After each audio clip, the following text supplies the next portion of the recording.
Lois, you asked me to kind of pick something out, a topic that I'm interested in. And one of my, I think about a quote by Seneca, um, an old Roman, and because he thought about life a lot. And so anything that has to do with that, I'm going to be interested in because I like to think about life. So what happens is Seneca has this quote where he says, if a man knows not the port he sails to, right?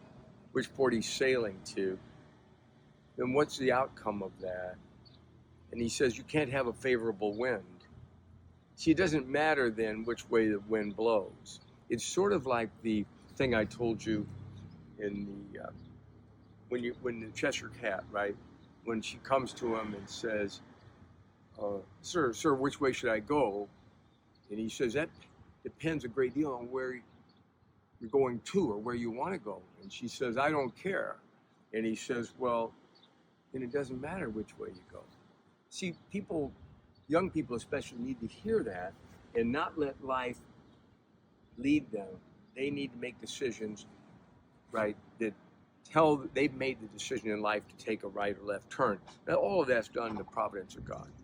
He may initiate that, he may facilitate it, right? He may permit it. But what you want to see is that a thinking person would say, I'm going to make this decision to go this way. I'm going to sail against the wind, kind of thing. And if you don't do that, you end up at the end of life, I've seen it over and over, where you're like, what was life all about, Alfie? Is it just for the moment live? What do we do? How do you sort this out? And I remember when Thoreau said, it struck me as a boy when I read that, Thoreau said, I don't want to find out at the end of my life that I never lived.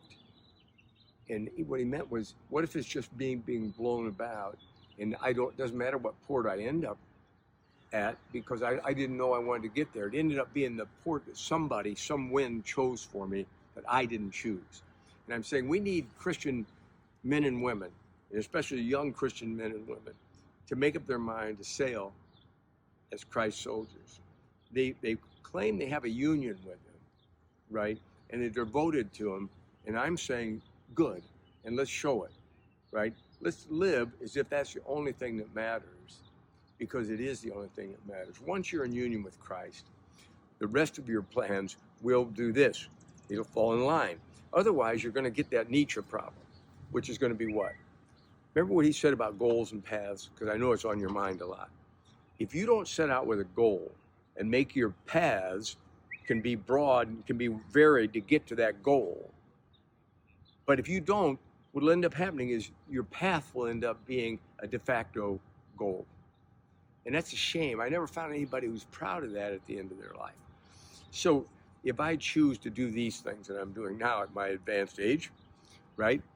If I look back, at least I can say I mostly lived my life in accordance with what I thought that God wanted me to do at that particular point in my life, in tandem with what kind of abilities I had, and in vision of the abilities I lack, right? To do other things, even to serve Christ in certain ways. I'm equipped to do it in certain ways and not equipped in other ways.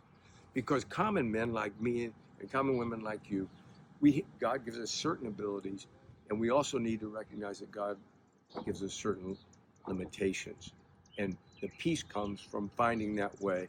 And that way I won't run into what Seneca said, where, if a man doesn't know where he's going, I'm saying, no, I'm sailing as Christ, part of Christ's bride, to heaven.